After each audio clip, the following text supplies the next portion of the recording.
Thanks, JC, and thank you everyone for attending today. It's a really important forum, and we're really glad to welcome you here today. So the Responsible Financial Innovation Act that Senator Lummis has co-sponsored with Senator Gillibrand there are kind of three buckets, as I think you mentioned earlier. There are commodities, there are ancillary assets, and then there are pure securities or pure investment contracts. U.S. law treats investment contracts and securities a little bit different than the rest of the world. So what's necessarily an investment contract or security in the U.S. wouldn't necessarily be construed to be so in your home jurisdictions. But so this whole concept of an ancillary asset is what we hope. What Senator Lummis and what Senator Gillibrand hopes reflects kind of the case law around the Howey test. There's this Supreme Court decision from the 40s called the Howey test, and it interpreted what's an investment contract.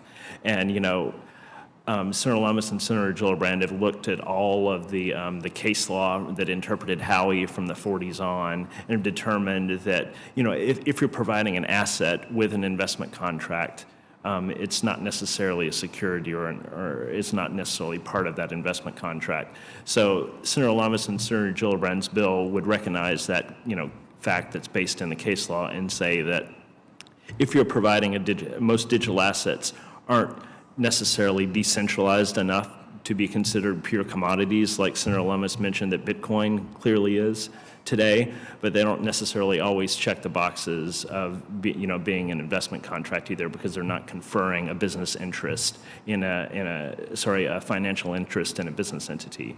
But as Senator Lummis has rightly pointed out, many of the digital assets today have security-like features that requires increased disclosure. In the digital asset markets, consumers need to be aware of what assets they're placing their money with, and what financial decisions they're making. And in the digital asset markets today, I think Senator Lummis rightly pointed out that there isn't adequate. There are a lot of information asymmetries that occur, and that consumers need to have more information. So that's one key part of the Lummis-Gillibrand bill. What it does is requires disclosures from most digital asset companies, and they have to provide some tailored information to the SEC, and that would help better inform people's market choices. I'll just add a few brief comments. America, for better or for worse, has kind of shifted its attitude towards innovation in financial services since 2008. When Dodd-Frank was enacted in 2010, there's an appropriate focus on risk, and Congress imbued kind of a risk-focused approach to everything in financial services, and it's still highly appropriate. But that culture of risk mitigation at all costs has been so imbued in some of the financial regulators that people are ignoring the potential for innovation, and that's going to have long-term consequences for America's position in the world. Our role is, having the most liquid and deep capital markets in the world, being able to, be a force for democracy. A lot of that's tied to our economic strength. So, it's really important that America really takes digital asset innovation and financial technology and builds upon it, and doesn't dismiss it as being just another risk that we should mitigate. We need to have a balanced framework. I think my boss feels pretty strongly that provides appropriate consumer protection, but allows innovators the space they need to try things in an appropriate and focused manner, and not shut out the innovators out of this country, because that would be extremely short-sighted. Everyone's talking about the FTX implosion, and the FTX implosion, in my boss's view, was not a failure of the technology. It was a failure of regulation, and it was a failure of people. If the Lummis-Gillibrand bill had been in place 2 months ago, FTX wouldn't have been permitted to do many of the business practices that they were clearly engaged in, and they probably wouldn't have imploded. If the Digital Commodities Consumer Protection Act, the Stabenow-Boozman bill, had been in place, it probably wouldn't have occurred either. So, FTX, in my boss's opinion, was just a failure of people and the law, and not a failure of the technology, and doesn't have any, it doesn't show that crypto is more or less, doesn't have innovative potential. It is what it is. It's a failure of people, and I just think we have to be careful to have a balanced view of, what crypto is and what it isn't, and, what the state of the market is.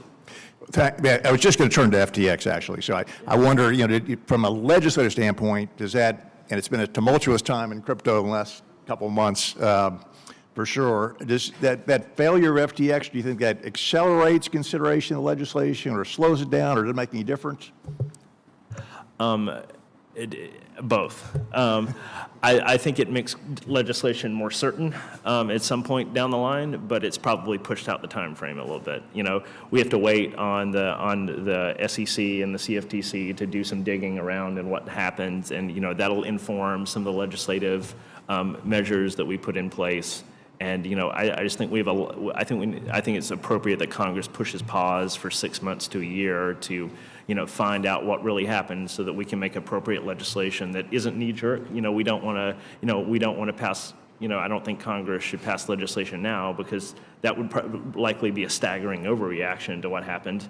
And at the same time, we don't want to wait too long, because we don't want to allow other bad actors in the crypto space to continue to operate. Thanks. One of the cool things, I lived in London for a long time, and I get to work at Parliament, and I get to see the foundations of the U.S. Constitution and British law, and that's what that was based on. Is when you go through the U.S. Constitution, you can find 20 things that we took from Great Britain. So the parallels are insane. But I just wanted to make a closing remark that I really appreciate everyone being here. Senator Lummis and Senator Gillibrand really love to talk to parliamentarians from around the world about crypto regulation and what's going on, because you guys have been doing this, for a long time, and we've had some really good ideas come out of meetings with MPs from Australia, and the UK and the European Union. So, please feel free to get in touch with our office, and we'd love to set up a conversation. And thanks for everything you do, and really enjoyed the panel, Commissioner. See you later.